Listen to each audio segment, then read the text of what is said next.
जय हिंद दोस्तों, आप सभी का स्वागत है मेरे यूट्यूब चैनल मैथ्स बटन में। आज हम नया सैम्पल पेपर हम लोग करेंगे आज क्लास 10th के लिए, जो हम मैथ्स का सेक्शन बना रहे थे। तो आज हम उसका नया क्वेश्चन पेपर करेंगे। ठीक है, हमने एक सैम्पल पेपर पहले बना लिया है। उसके सेक्शन जो 4 पार्ट होते हैं उसको हमने अलग अलग उसकी वीडियो में मैंने बना रखी है। तो आपने अगर उसको चेकआउट नहीं किया तो मेरे डिस्क्रिप्शन बॉक्स में उसका लिंक है, जाके उसको एक बार ज़रूर चेकआउट करिएगा। और जो सेकंड सैम्पल पेपर बनाएंगे हम लोग आज, ठीक है, तो उसमें हम लोग वही सेम काम करेंगे। Part A, part B, part C and part D जो काम होगा हमारा, जो बनता है इसमें, ठीक है। तो उसको आज हम सिर्फ पार्ट ए को सॉल्व करेंगे, जो कि हमारे एक मार्क्स वाले क्वेश्चन होते हैं इसमें। ठीक है, तो टोटल 20 क्वेश्चन होते हैं। आइए फिर स्टार्ट करते हैं क्वेश्चन नंबर 1 से।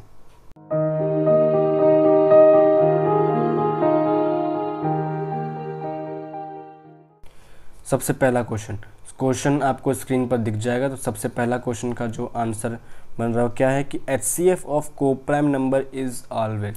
सबसे पहली बात, इसमें कोप्राइम नंबर दे रखा है, ये होता क्या है, कोप्राइम नंबर होता क्या है चीज़।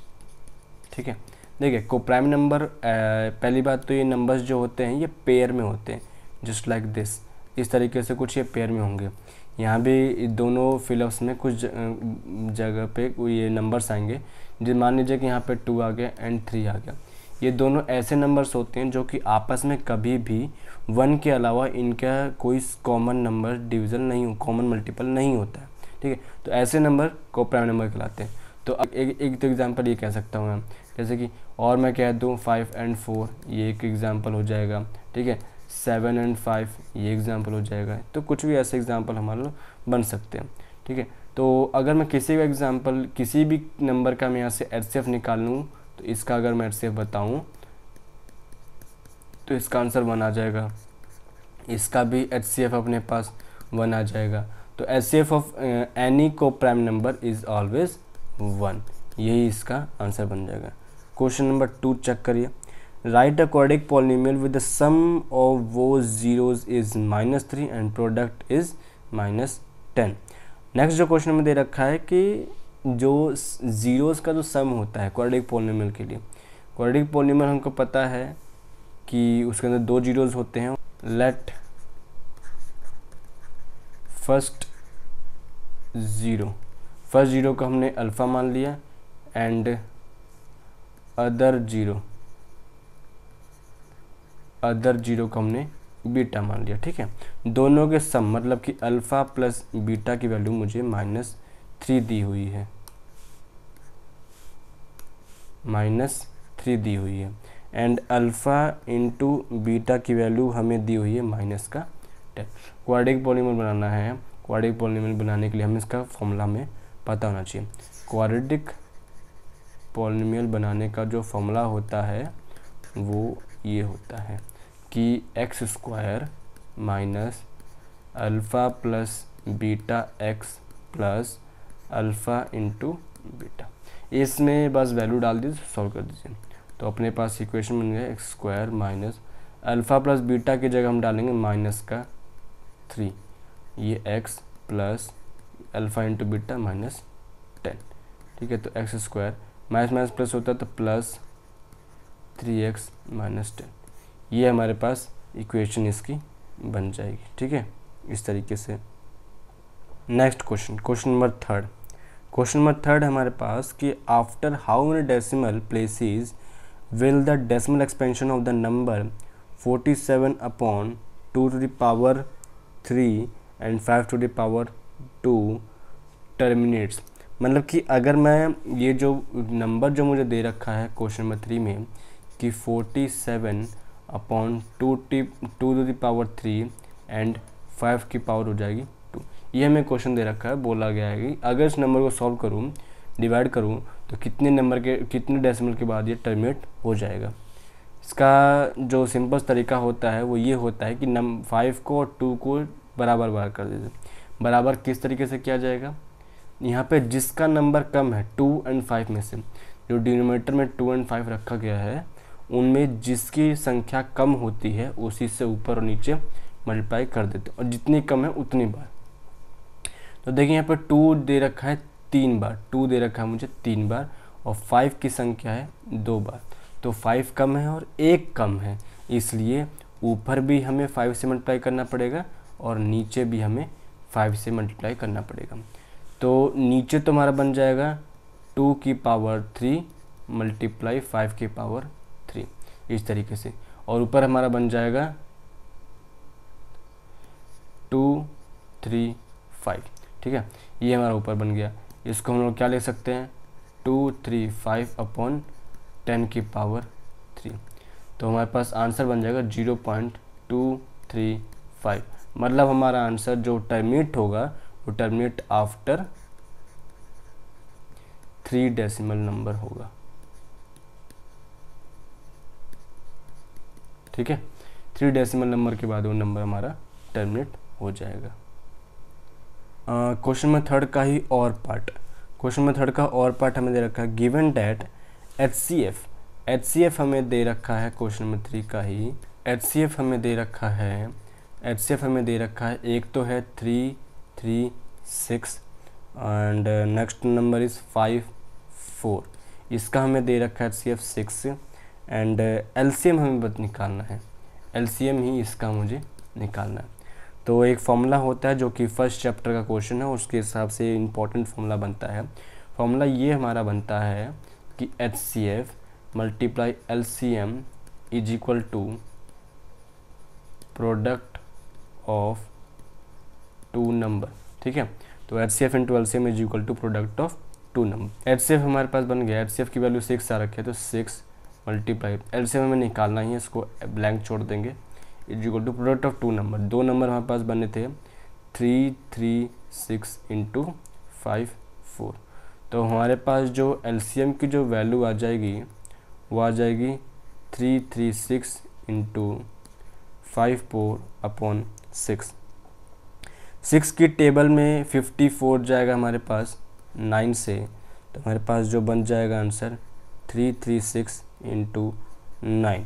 ठीक है, तो और इसका जो आंसर आ जाएगा वो आ जाएगा 3024। ये हमारे पास इसका आंसर आ जाएगा। तो ये हमारे इस तरीके से क्वेश्चन बन सकता है। ठीक है, next question is question number 4। Question number 4 आपको स्क्रीन पे दिखाई जो दे रहा है कि the diameter of a wheel is 1.54 metre. तो हमें डाया दे रखा है, किसका है, व्हील का। तो डाया ऑफ व्हील दे दिया मुझे 1.54 मीटर। ठीक है, आगे देखते हैं। How for will it travel in 200 revolutions. अगर मैं इसमें टायर के अगर 200 चक्कर लगे टोटल, तो कितना दूर वो ट्रैवल गाड़ी कर लेगी। ठीक है, तो नंबर ऑफ़ रिवोल्यूशंस हमें दे रखे हैं, मतलब नंबर ऑफ़ रिवोल्यूशंस ये हमें दे रखे हैं 200 की। देखिए, जब भी कोई गाड़ी आगे बढ़ती है वो किस वजह से बढ़ पाती है आगे। ये क्वेश्चन में दे रहे गाड़ी का पहिया है वो 200 बार रिवोल्यूशन मार लेता है, मतलब चक्कर मार लेता है। तो उसका जो सरकमफ्रेंस होता है किसी भी पहिया का, उसकी वजह से गाड़ी आगे मूव कर पाती है, क्योंकि उसका सरकमफ्रेंस, व्हील का सरकमफ्रेंस रोड पे ट्रेवल करता है। तो हमें सरकमफ्रेंस हमें निकालना पड़ेगा यहाँ पर। सरकमफ्रेंस ऑफ व्हील क्या होता है, ऑफ व्हील। ठीक है, तो इसका जो फॉर्मूला होता है वो होता है 2πr। ठीक है, बस इसके लिए रख देंगे हम लोग यहाँ से हम, लेकिन हमें r की वैल्यू निकालनी पड़ेगी। r की वैल्यू बन जाएगी 1.54 अपॉन में 2।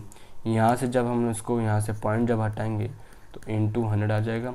2 की टेबल में 154 77 पर गया, तो 77 अपॉन 100 मीटर का इसका रेडियस बन जाएगा। वैल्यू रख दीजिए, तो 2 मल्टीप्लाई पाई की वैल्यू हो जाएगी 22/7 इंटू 77 अपॉन में 100। इसको बस सॉल्व कर दीजिए। 7 के टेबल में गया 11 पर। ठीक है, और ये बन गया 22 इंटू 22 का स्क्वायर 484 अपॉन 100। तो वैल्यू आ जाएगी हमारे पास 4.84 मीटर। ये जो डिस्टेंस आया सरकमफ्रेंस, ये सिर्फ एक चक्कर के लिए है। मतलब एक बार जब गाड़ी पूरा चक्कर मार लेगी, गाड़ी इतना आगे बढ़ चुकी होगी।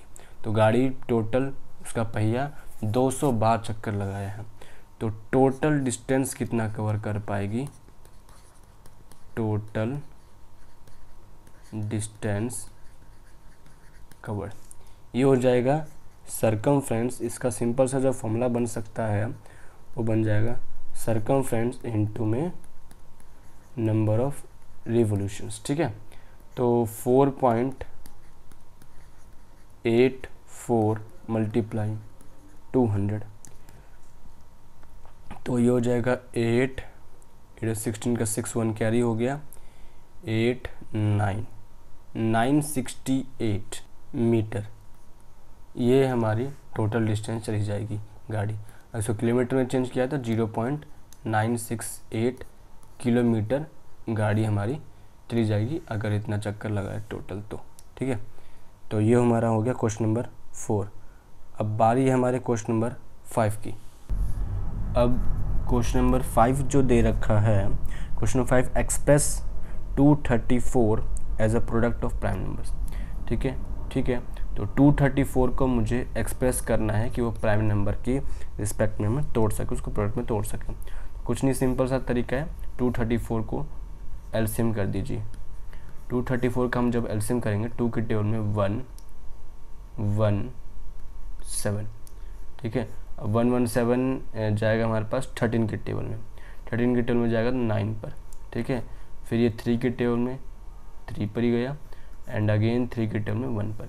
और जो प्राइम फैक्टर बन जाएगा 2 एक बार आ रहा है तो 2 की पावर 1 मल्टीप्लाई 13 भी एक बार आ रहा है 13 की पावर 1, 3 2 बार आ रहा है तो 3 की पावर 2। ये हमारा इसका सॉल्यूशन बन गया। बस नेक्स्ट क्वेश्चन की तरफ बढ़ते हैं। Question number 6। क्वेश्चन नंबर 6 हमें ये दिया हुआ है कि find the area of the quadrant of the circle with radius 14 centimetre. अगर किसी सर्कल का रेडियस अगर 14 सेंटीमीटर हो और अगर वो क्वाड्रेंट हो तो उसका एरिया निकालना है। हमें समझ में आना चाहिए कि क्वाड्रेंट का जो थीटा होता है वो 90 डिग्री का होता है, और एरिया ऑफ क्वाड्रेंट का फॉर्मूला हमें पता होना चाहिए। फिर बस क्वेश्चन ख़त्म। एरिया ऑफ क्वाड्रेंट का फॉर्मूला होता है theta upon 360 into pi r square. Theta की वैल्यू रखेंगे, थीटा की वैल्यू अपने पास आ गई 90 अपॉन 360 इंटू पाई की वैल्यू 22/7, आर की वैल्यू हमें दे दी 14 इंटू 14। ये पूरा लग गया 4 के टेबल में, 7 के टेबल में गया 2 से, 2 के टेबल में गया 2 पर, और ये चला गया हमारे पास 11 पर। देखिए अब बच गया हमारे पास 11 इंटू 14। अभी मल्टीप्लाई करने का, 11 से किसी भी नंबर को मल्टीप्लाई करने का स्पेशल सा सिंपल सा ट्रिक है एक, कि आखिरी वाले डिजिट को, जिससे मुझे कि 14 को मल्टीप्लाई करना है, तो ये 4 जो होगा ये 1 डिजिट बन जाएगा, और जो 1 जो होगा ये 10 डिजिट बन जाएगा।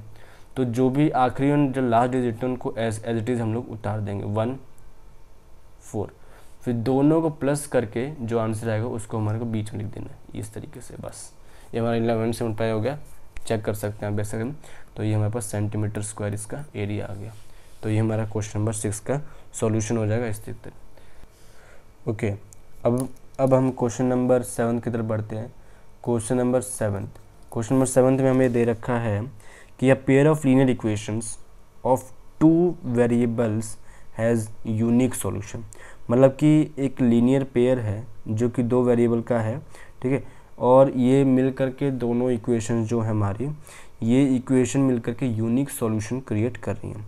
तो पूछा जाएगा कि what type of lines will it's graph represent. तो अगर ये दोनों का ग्राफ बनाया जाए तो ये दोनों लाइंस क्या दिखाएंगे। तो सिंपल सा यूनिक सॉल्यूशन, यूनिक जो होता है वो उसका जो लाइन होता है वो इंटरसेक्टिंग लाइंस दिखाती है। क्या दिखाती हैं? इंटरसेक्टिंग लाइंस क्रिएट करती हैं यूनिक सॉल्यूशन के लिए। ठीक है, तो हमारे क्वेश्चन नंबर 7 का ये फर्स्ट पार्ट था। क्वेश्चन नंबर 7 का ही जो सेकंड पार्ट है कि 3x - 7y = 10 express y in terms of x। Simple सा क्वेश्चन है कि इसी का जो और पार्ट में इक्वेशन ये दे रखा है कि 3x - 7y = 10। ठीक है, तो हमें y की वैल्यू बतानी है, तो y की वैल्यू निकालनी। सबसे पहले -7y = 10 as it is, 3x को उठा के उधर लिख देंगे तो माइनस का 3x आ गया। अब माइनस को जब हम इधर लेंगे तो 7y इज इक्वल टू, ये इसका साइन चेंज हो जाएगा 3x माइनस का 10, साइन अपोजिट हो जाता है, तो y इज इक्वल टू बन जाएगा 3x माइनस 10 अपॉन 7। ये हमारे पास इसका सॉल्यूशन बन जाएगा। ठीक है, सिंपल सा क्वेश्चन था ये। अब बढ़ते हैं हमारे नेक्स्ट क्वेश्चन की तरफ। क्वेश्चन नंबर हमारे पास 8। क्वेश्चन नंबर 8 हमें ये दिया हुआ है कि on comparing the ratio the coefficient find out whether the pair of linear equations x minus 2y is equal to 0। एक इक्वेशन हमें दे रखा है x minus 2y is equal to 0। The next equation is 3x plus 4y। Next equation दे रखा है 3x plus 4y minus 20 is equal to 0। ये हमें दो इक्वेशन दिए हुए हैं, हमें ये बताना है इनका कि इनका जो पेयर बनेगा ये कंसिस्टेंट है या इनकंसिस्टेंट है। सिंपल सा क्वेश्चन है, हमको इसमें a1 b1 c1 and a2 b2 and c2 को निकालनी पड़ेगी।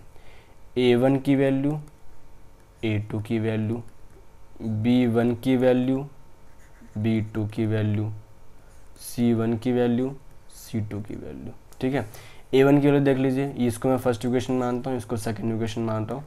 ठीक है, तो a1 की वैल्यू बन जाएगी हमारे पास 1, b1 की वैल्यू बन जाएगी हमारे पास माइनस का 2, c1 की वैल्यू बन जाएगी हमारे पास 3, a2 c1 की वैल्यू बन जाएगी हमारे पास 0, c1 की वैल्यू बन जाएगी हमारे पास 0, a2 की सेकंड इक्वेशन में आते हैं, a2 की वैल्यू बन जाएगी पास 3, b2 की वैल्यू बन जाएगी 4 एंड c2 की वैल्यू बन जाएगी पास 20। ठीक है, बस अब वैल्यू निकाल दीजिए। सबसे पहले a1 अपॉन a2 की वैल्यू तो 1/3 आ रहा है। ठीक है, अगला है b1 अपॉन b2 की वैल्यू जो कि -2/4, इसको कट करेंगे तो -1/2 बन जाएगा। ठीक है, नेक्स्ट इक्वेशन अपना नेक्स्ट वैल्यू बन जाएगा c1 अपॉन c2 की 0.20 बन रही है, तो ये 0 आंसर आ रहा है। तो यहाँ से हम लोग ये चेक कर सकते हैं कि a1 अपॉन a2 की value is not equal to b1 upon b2 बना रहा है। ठीक है, तो ये यूनिक सॉल्यूशन बनाएगा। क्या बनाएगा ये? Unique solution. और यूनिक सॉल्यूशन जो होता है वो कंसिस्टेंट होता है। ठीक है, तो ये हमारे पास क्वेश्चन नंबर 8 बन गया है। नेक्स्ट क्वेश्चन नंबर हमारे पास 9। क्वेश्चन नंबर 9 को देखते हैं ज़रा। क्वेश्चन नंबर 9 में हमें ये दे रखा है probability of happening of an event is 3/7।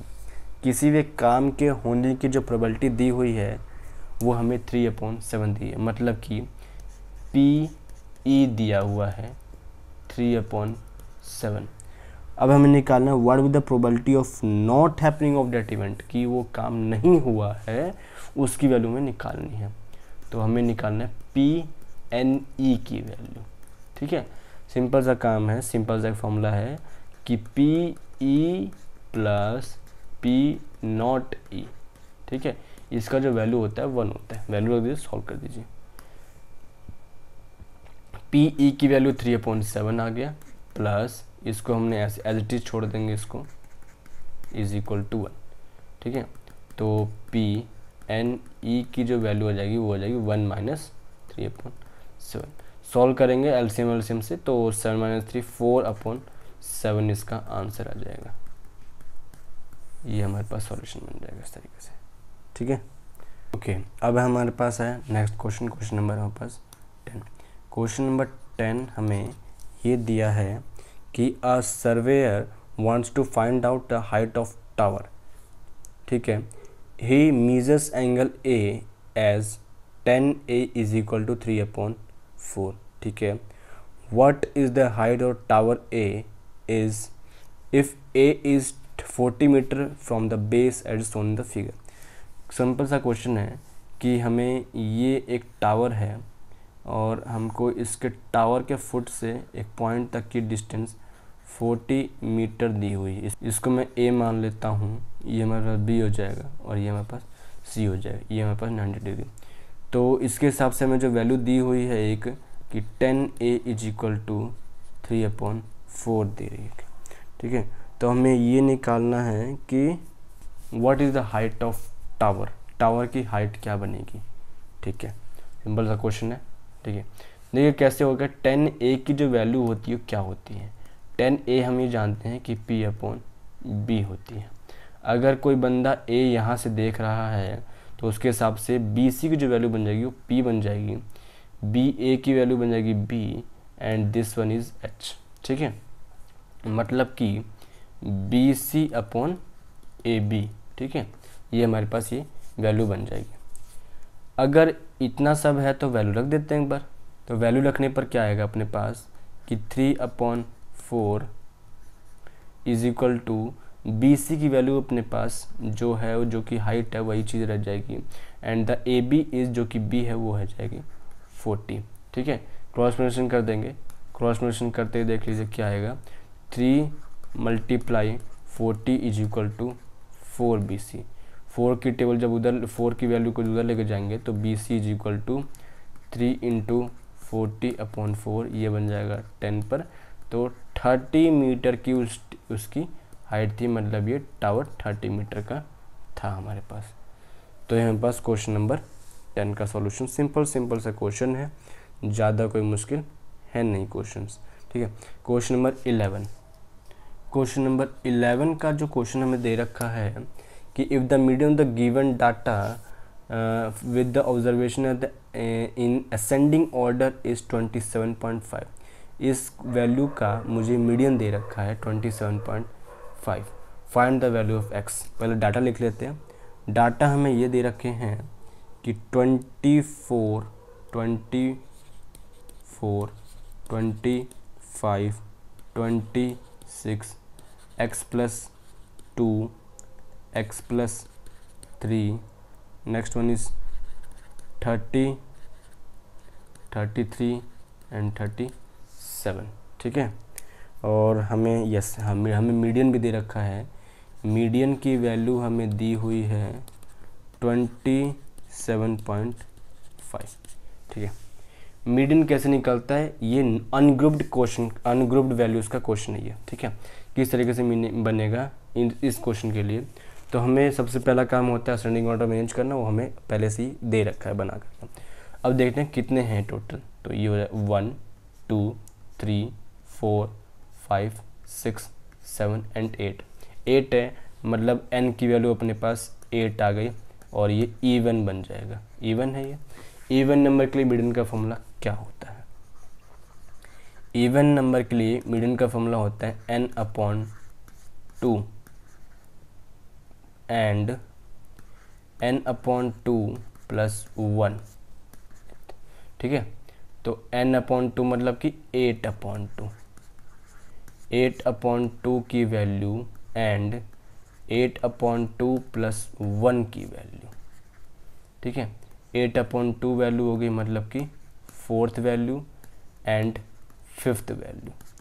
तो 4th एंड 5th को नंबर को उठा लीजिए, कौन सा है, ये बन जाएगा अपना 1 2 3 4 एंड 5, तो 4 यहाँ पर 6 इस 7 और ये 8, 4 and 5th x+2 and x+3 बन जाएगा वैल्यू, तो अपने पास वैल्यू बन जाएगी x+2 एंड x+3।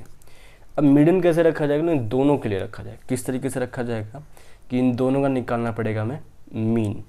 मीन कैसे निकलेगा कि दोनों का सम करना पड़ेगा, /2 हो जाएगा, और जो मीडियन की जो वैल्यू दे रखी है वो इसके आगे इस तरीके से सॉल्व कर दीजिए बस। अब तो यहाँ पर बन जाएगा 2x + 5/2 is equal to 27.5। Cross multiplication करेंगे जब हम इसको तो वैल्यू आ जाएगी 2x + 5 इज इक्वल टू 55। तो 2x इज इक्वल टू 55 - 5 50 हो गया, और x की वैल्यू बन जाएगी यहाँ पे 25।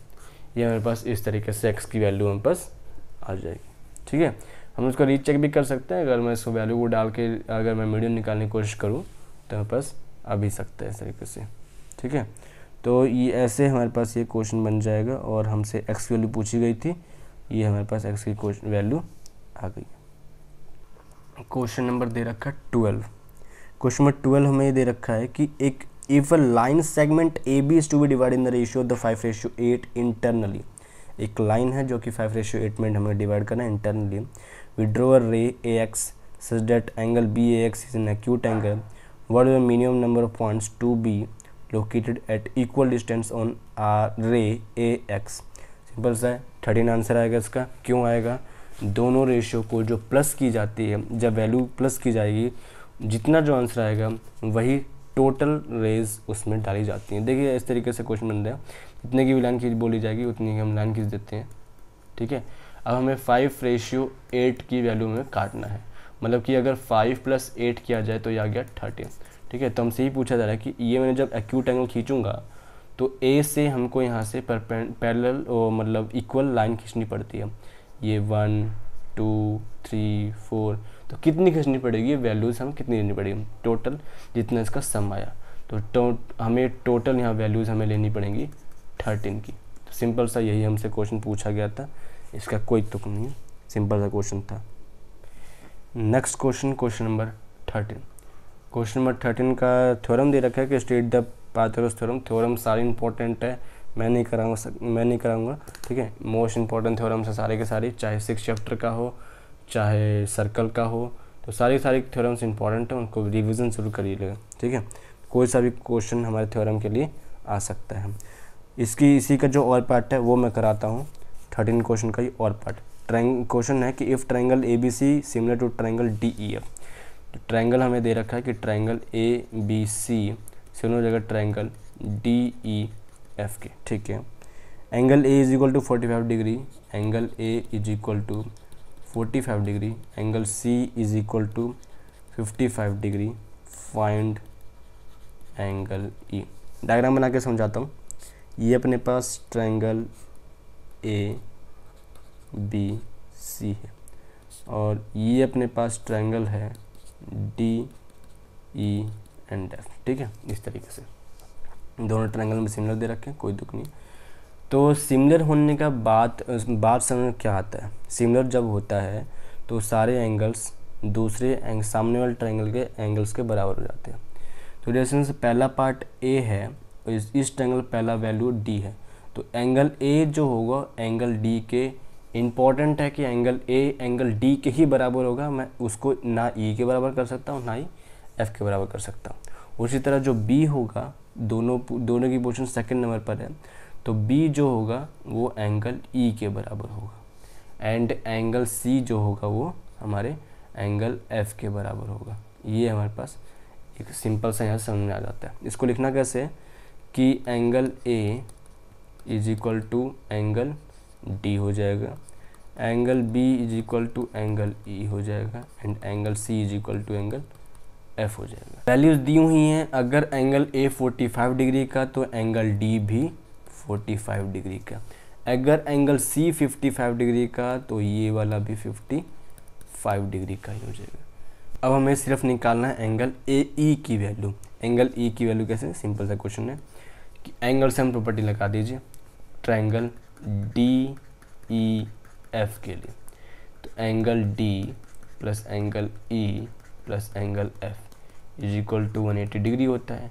एंगल डी की वैल्यू 45 डिग्री दी हो गई, एंगल ई तो हमें निकालना ही है और ये अपने पास बन गया 55 degree is equal to 180 degree. ठीक है, 45 प्लस 55 कितना हो गया, 100 हो गया, तो 100 plus angle E is equal to 180 degree, then angle E is equal to 180 minus 100 is equal to 80 degree. ये ऐसा इस तरीके से सॉल्यूशन हो गया, सिंपल सा क्वेश्चन खत्म। नेक्स्ट क्वेश्चन देखते हैं, question number 14। Question number 14 probability का क्वेश्चन आ गया कि बैग कंटेन 6 रेड बॉल्स। एक बैग के अंदर रेड बॉल रखी गई हैं जो कि 6 है और ब्लू बॉल्स भी हैं, ब्लू बॉल्स भी दी गई हैं, ये हमारे पास 5 है। ठीक है, इसके बाद 1 ball is drawn at the random, एक बॉल निकाला जाता है। What is the probability of getting a blue ball. Blue ball की प्रोबेबिलिटी बतानी है अगर बॉल निकाली गई है तो प्रोबेबिलिटी ब्लू बॉल की हमको बतानी है। सिंपल सा है, प्रोबेबिलिटी का फॉर्मूला क्या होता है, वैल्यूज़ निकाल लीजिए उसकी सबसे पहले। तो पॉसिबल इवेंट्स कितने बन जाएंगे अपने पास, पॉसिबल इवेंट ब्लू बॉल निकाले तो ब्लू बॉल जितनी है उसे ही पॉसिबल इवेंट 5 वैल्यूज बन जाएगी। और टोटल इवेंट कितनी बन जाएगी अपने पास, टोटल इवेंट बन जाएगी 6 + 5 मतलब कि 11। ठीक है बस। तो प्रोबेबिलिटी का जो फॉर्मूला होता है, प्रोबेबिलिटी का ब्लू बॉल के लिए वो बन जाएगा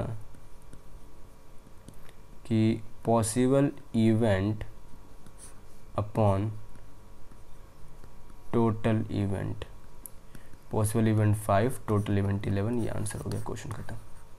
इसी का जो नेक्स्ट क्वेश्चन, क्वेश्चन नंबर 14 का ही और पार्ट हमें दे रखा है। एक डाई है, डाई थ्रोन किया गया वंस, एक ही बार फेंका गया है। What is the probability of getting an odd number, एक ऑड नंबर की प्रोबेबिलिटी बतानी है। तो सिंपल सा क्वेश्चन बन जाएगा, पहले अपने पास टोटल इवेंट बता लीजिए कितना कहाँ आएगा। एक डाइस फेंका जा रहा है, डाइस के 6 फेसेस होते हैं, नंबर्स में 1 2 3 4 5 6, ये अपने पास टोटल इवेंट हो जाएगा। एंड पॉसिबल इवेंट कितना हो जाएगा, पॉसिबल इवेंट, क्योंकि ऑड नंबर पूछा तो ऑड नंबर कितने हो जाएंगे अपने पास, एक ये वाला, फिर 3 हो जाएगा, 5 हो जाएगा। तो टोटल पॉसिबल इवेंट 3 ही नंबर आएंगे टोटल। ठीक है, तो formula probability odd number,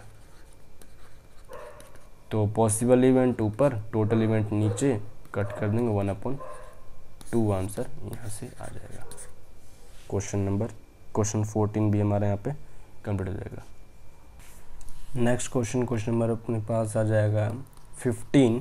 question 15 है sine theta is equal to 12/13। If sine theta is equal to 12/13 then find cos theta. ठीक है, सिंपल सा इसके दो तरीके हैं। ठीक है, तो इसमें एक दो तरीका निकल जाता है। हम साइन और कॉस के बीच में एक रिलेशन जानते हैं, वो एक sine cos square theta, sine square theta plus cos square theta is equal to 1 होता है। वैल्यू रख दीजिए, सॉल्व कर दीजिए। साइन थीटा की वैल्यू हो जाएगी 12/13 का स्क्वायर, फिर कॉस स्क्वायर थीटा की वैल्यू तो मुझे पता ही नहीं है, इज इक्वल टू 1। सॉल्व कर देंगे, आंसर ख़त्म। ठीक है, तो 12 का स्क्वायर होता है 144, 13 का स्क्वायर हो गया 169 plus cos square theta is equal to 1। यहाँ से कॉस स्क्वायर थीटा की वैल्यू निकालेंगे तो उसको निकालने के लिए 1 - 144/169 हो जाएगा। एलसीएम लेंगे 169 आ जाएगा, इस की तरफ 169 - 144 बच जाएगा अपने पास 25/169। तो ये वैल्यू जो आई कॉस स्क्वायर की वैल्यू आई है, तो कॉस की वैल्यू क्या बन जाएगी, 25/169 के ऊपर हो जाएगा रूट, जिसकी वैल्यू बन जाएगी 5/13। ये वैल्यू यहाँ से बन जाएगी। नेक्स्ट क्वेश्चन नंबर 16 है कि pendulum swings through an angle of 30 degree, means कि यहाँ से क्वेश्चन नंबर 16 की वैल्यू हमको थीटा की वैल्यू दे दी हमको 30 डिग्री की।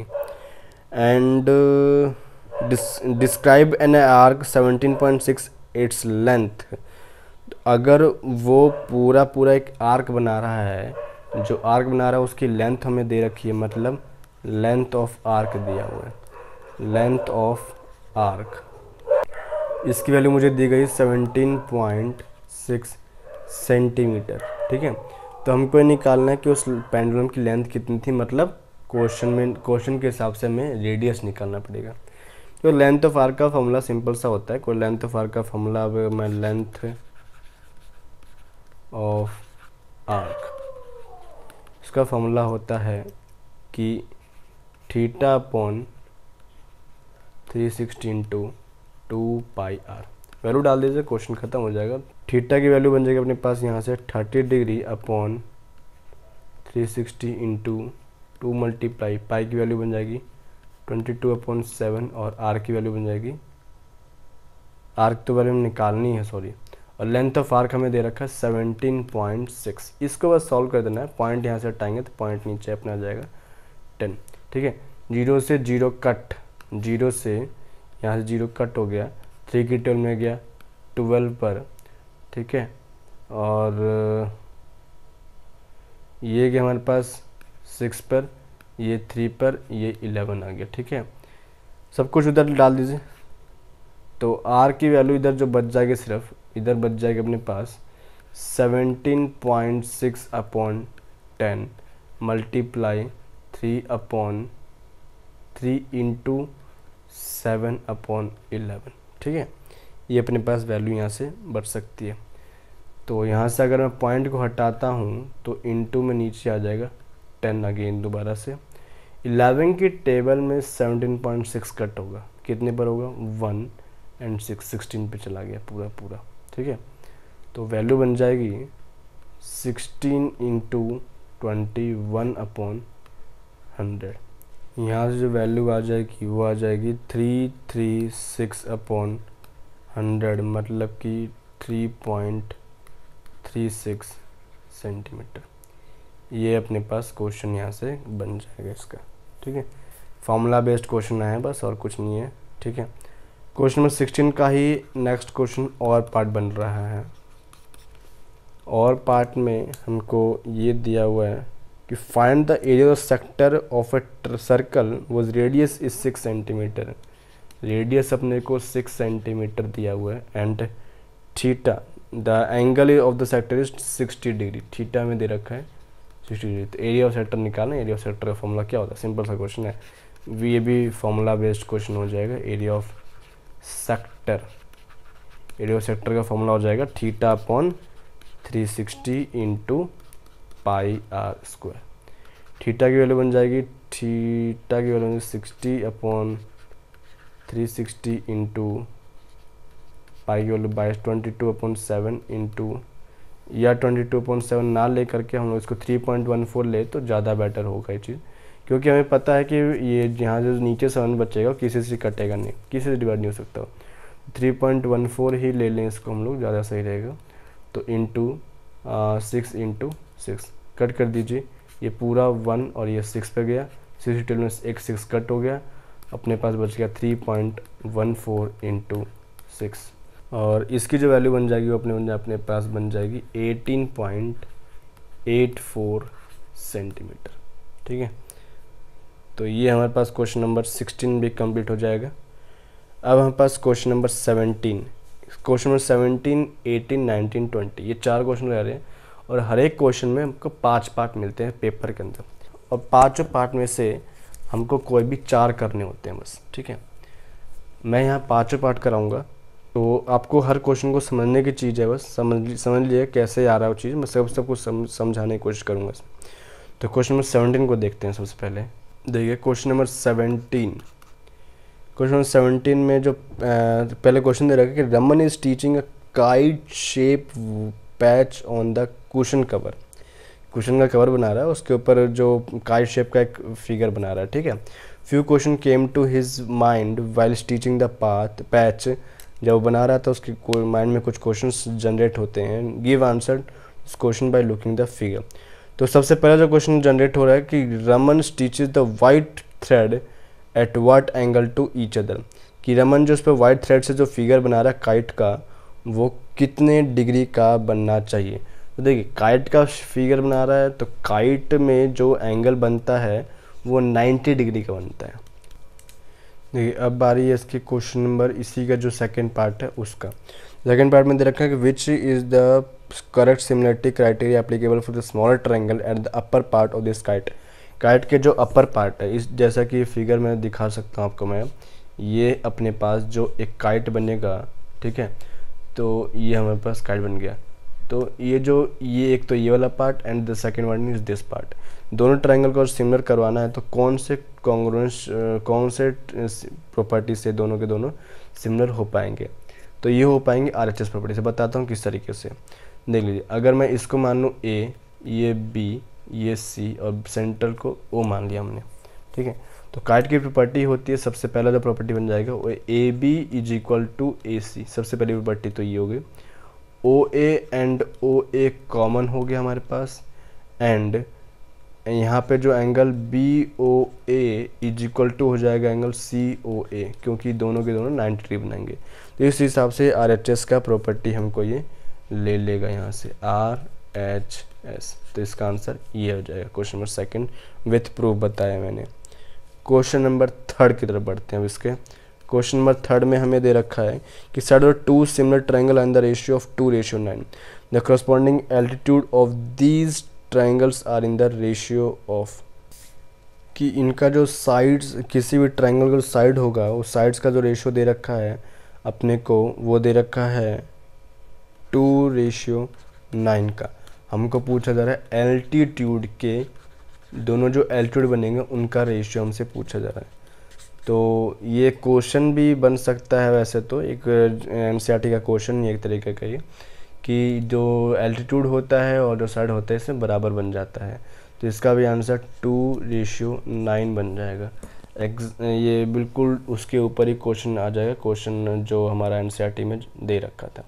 ठीक है, क्वेश्चन है कि फोर्थ पार्ट जो इसका बनेगा, फोर्थ पार्ट हमारे पास ये है कि triangle cities at the tail of the kite are congruent to each other. जो ट्रायंगल पे हम लोग उसके जो टेल पे जो ट्रायंगल बना रहे हैं वो सारे के सारे आपस में कॉन्ग्रुएंट हैं। And are similar to the lower part of the kite in the ratio of 2:9। और जो उसके जो नीचे जो ट्रायंगल बनेंगे वो उसके सिमिलर भी है 2:9 के रिस्पेक्ट में। If one side of the smaller triangle is 4 centimetre, the corresponding side to the kite is in lower triangle will be। इस क्वेश्चन सोल्यूशन ऐसे बन सकता है कि अगर मैं छोटे वाले को मैंने लेंथ ऑफ स्मॉल ले लिया, साइड्स को मैंने कहा, और लार्जर वाले को लेंथ ऑफ लार्ज ले लिया, तो इसका जो रेशियो दे रखा है वो 2:9 भी दिया हुआ है। जो साइड्स का जो रेशियो दे रखा है वो मुझे 4 सेंटीमीटर दिया हुआ है। नीचे वाले को मैं मान लूँगा x। बस इसी को हम लोग सॉल्व कर देंगे। ठीक है, तो अपने को यहाँ से क्रॉस मल्टीप्लिकेशन कर देंगे, तो 2x इज इक्वल टू 9 4 36 आ गया। तो यहाँ से x वैल्यू हो गई 36/2, मतलब कि 18 सेंटीमीटर। बस इसी का जो अब फिफ्थ पार्ट बनेगा, fifth part, what is the area of the kite formed by the two perpendicular strings of the length 8 and 12 centimetre. कि अगर इसके जो परपेंडिकुलर स्ट्रिंग्स जो हैं, स्ट्रिंग्स जो बनेंगी अपने पास, वो एक बन रहा है 8 सेंटीमीटर का एंड जो सेकंड बन रहा है वो 12 सेंटीमीटर का। तो इसका एरिया कैसे निकलेगा?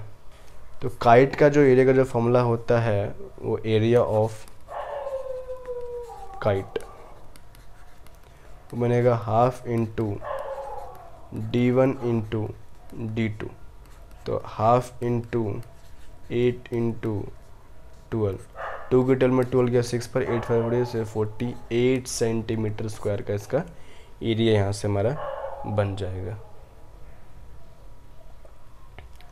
ठीक है, नेक्स्ट क्वेश्चन है क्वेश्चन नंबर 18। इसके भी वही 5 पार्ट है टोटल।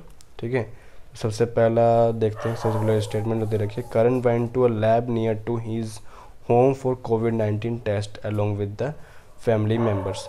मतलब करण जो है अपने दोस्तों, अपने फैमिली मेम्बर के साथ कोविड का टेस्ट कराने जाता है। The seats in the waiting area were as per the norms of distancing during this pandemic as on the figure. हम लोग को फिगर में, आपको ये फिगर उस पर दिख जाएगा, स्क्रीन पर मिल रहा होगा। His family member took their seats surrounding by the red circular area। वहाँ फैमिली मेम्बर्स बैठे जहाँ जहाँ लाल कलर से डॉट दिखा रहा है। तो क्वेश्चन नंबर पहला कि considering A as a origin, अगर मैं पॉइंट A को ओरिजिन मान लूँ तो what are the coordinates of A, origin का कोऑर्डिनेट ही क्या होता है?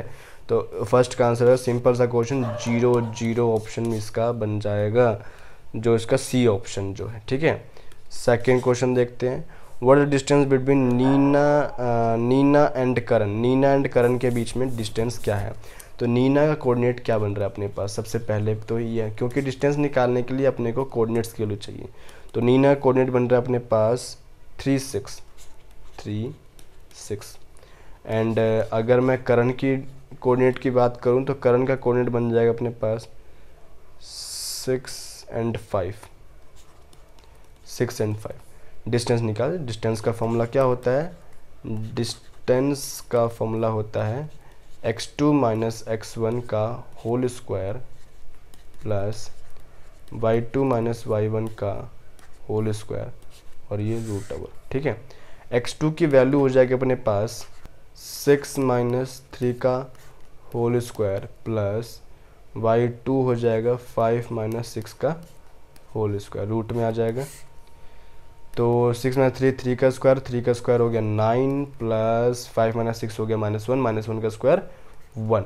तो इसका आंसर हो जाएगा root over 10 units.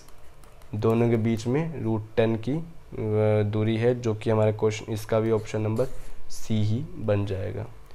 Question number इसका जो अब थर्ड को तरफ देखते हैं, थर्ड क्या हमें दे रखा है, what are the coordinate of Aakash. Aakash का कोऑर्डिनेट क्या बन रहा है? आकाश का कोऑर्डिनेट हमारा बन रहा है 2 3।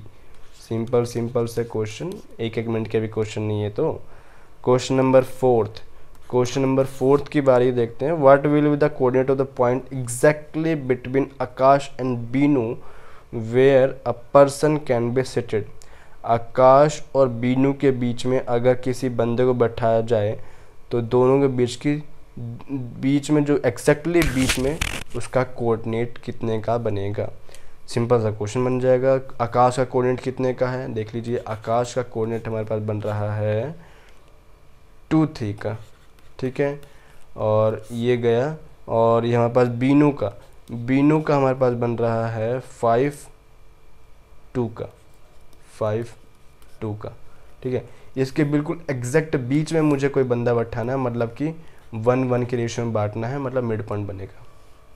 ठीक है, सेक्शन फॉर्मूला से इस क्वेश्चन को हम लोग कर सकते हैं। सेक्शन फॉर्मूला मिड पॉइंट के लिए क्या होता है कि x, अगर मैं इस पॉइंट को p मान लूँ तो p का जो x निकालना होगा वो वैल्यू बन जाएगी x1 प्लस x2 अपॉन 2, मतलब कि 2 प्लस 5 अपॉन 2 7 अपॉन 2, मतलब कि वैल्यू आ जाएगी 3.5।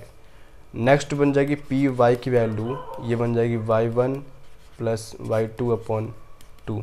y1 की वैल्यू बन गई 3 प्लस 2 अपॉन 2, मतलब वैल्यू आएगी 5.2, ये वैल्यू आ गई अपने पास 2.5।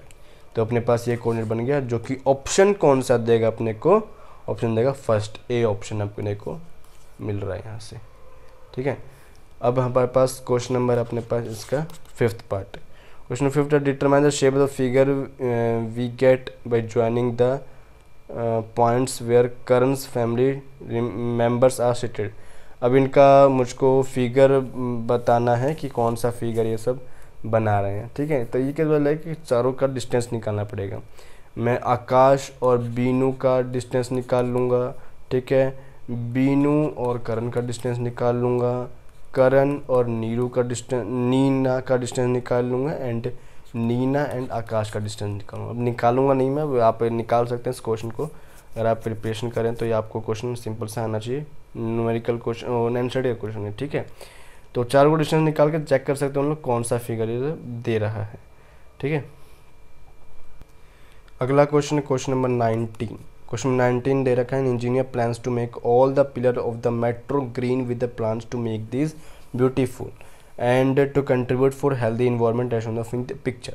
Observe the picture and answer the question if dimension of the one pillar is 1.5 meter 1.5 meter into 20 meter। ये हमें डायमेंशन दे रखी है, तो हमको इसका बताना पड़ेगा। सबसे पहला जो क्वेश्चन है कि the shape of the pillar is, shape of the pillar बताना है, तो सिंपल सा समझ में आ रहा है, ये क्यूबॉइड बन रहा है। सिंपल सा क्वेश्चन था ये। by using which formula he can calculate the surface area of the pillar। अगर ये पिलर क्यूबॉइड शेप का है तो सरफेस एरिया का फॉर्मूला पूछा जा रहा है। सरफेस एरिया कौन सा, टीएस से या फिर सीएस से? देखिए, क्योंकि यहाँ पर 6 सरफेस होती है किसी क्यूबॉइड की, लेकिन जो 2 सरफेस है वो बिजी हैं, पहले से ही बिजी हैं। अपने को 4 साइड का चाहिए, मतलब कि अपने को सीएस की वैल्यू चाहिए, CSA की वैल्यू चाहिए। तो CSA का फॉर्मूला होता है 2HL + B। तो इसमें से कौन सा दे रहा है अपने को? सी ऑप्शन यहाँ से हमको दिया जा रहा है, यहाँ से सी ऑप्शन, और पहले वाले का भी सी ही ऑप्शन था। ठीक है, थर्ड क्वेश्चन को देखते हैं। थर्ड क्वेश्चन देगा lateral surface of the one pillar is. अब वही हमको फॉर्मूला डाल के हमको दिखाना पड़ेगा इसके अंदर लेटरल सरफेस एरिया, वही बात है, ठीक है। तो 2h की वैल्यू अपने को दे रखी है क्वेश्चन में जो 20 है, ठीक है। l प्लस बी, l है अपने पास 1.5 और ये b भी अपने पास 1.5, तो ये बन जाएगा 40, ये बन जाएगा अपने पास 40 इंटू 1.5 इंटू 1.5 बन गया 3, मतलब कि हो गया 120 मीटर स्क्वायर, ठीक है। मतलब कि यहाँ से अपने को ऑप्शन नंबर मिल रहा है बी ऑप्शन नंबर। नेक्स्ट है the how much cement is use to fill the pillar. अब सीमेंट कहाँ डलता है भैया, सीमेंट डलता है उसके अंदर, मतलब कि हमको इसका निकालना पड़ेगा वॉल्यूम। तो किसी भी क्यूबॉइड का जो वॉल्यूम होगा, मतलब ये क्यूबॉइड है तो वॉल्यूम ऑफ पिलर का फॉर्मूला हो जाएगा L into B into H. Value देख लेंगे, वैल्यू आ जाएगी 1.5 इंटू 1.5 इंटू 20, ठीक है। पॉइंट हटाएंगे तो यहाँ पर नीचे आ जाएगा 10, यहाँ से भी नीचे आ जाएगा 10, एक 10 से 2 गया पूरा का पूरा, ठीक है। ये गया अपने पास 3 पर, ये गया अपने पास 2 पर, 2 से कट हो गया और 15 3 जा 45 मीटर स्क्वायर के इसकी वैल्यू यहाँ से आ जाएगी। तो यहाँ से जो ऑप्शन नंबर हमें दे रहा है क्वेश्चन, ऑप्शन नंबर अपने पास बी मिल रहा है यहाँ से। लास्ट क्वेश्चन इसका बन रहा है, लास्ट क्वेश्चन इसका जो फिफ्थ पार्ट है, फिफ्थ पार्ट हमें दे रखा है find the cost of plantation if the cost is ₹50 per metre square. Cost बताना, कोस्ट का जो फॉर्मूला होता है वो होता है एरिया मल्टीप्लाई रेट। एरिया अपने को क्योंकि लेटरल सरफेस है, लेटरल सरफेस हमने अभी ऊपर निकाला जो कि 120 दे रखा था, तो 120 और रेट हमसे लिया जा रहा है 50 रुपये का, ठीक है। तो ये बन जाएगा अपने पास 60 और 00 6000 रुपीज़ इसका एक पिलर के लिए मिलेगा, जो कि ऑप्शन नंबर में दे रहा है बी का। ये हमारे पास क्वेश्चन नंबर 19 यहाँ पर ये कंप्लीट हो जाता है। लास्ट क्वेश्चन नंबर 20 की तरफ बढ़ते हैं। अब क्वेश्चन नंबर 20 में हमें दे रखा है a park has a swing made of rubber and iron chain.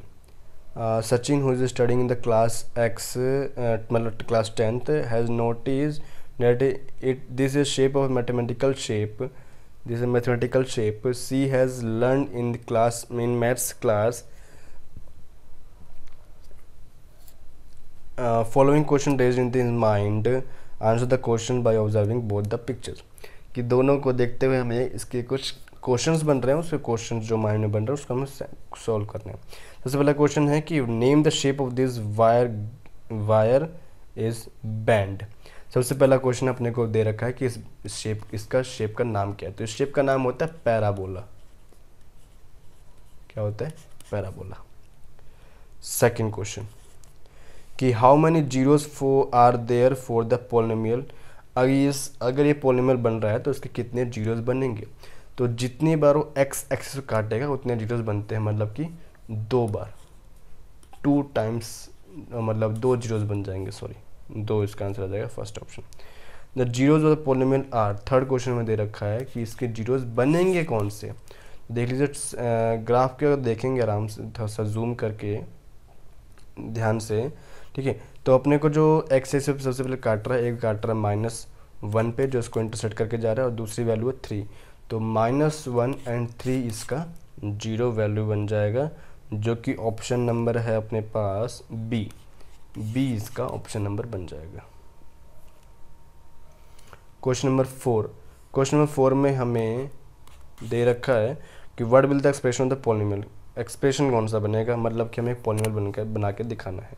Simple सा क्वेश्चन, अल्फ़ा की वैल्यू मान लीजिए -1 और बीटा की वैल्यू मान लीजिए 3, ठीक है।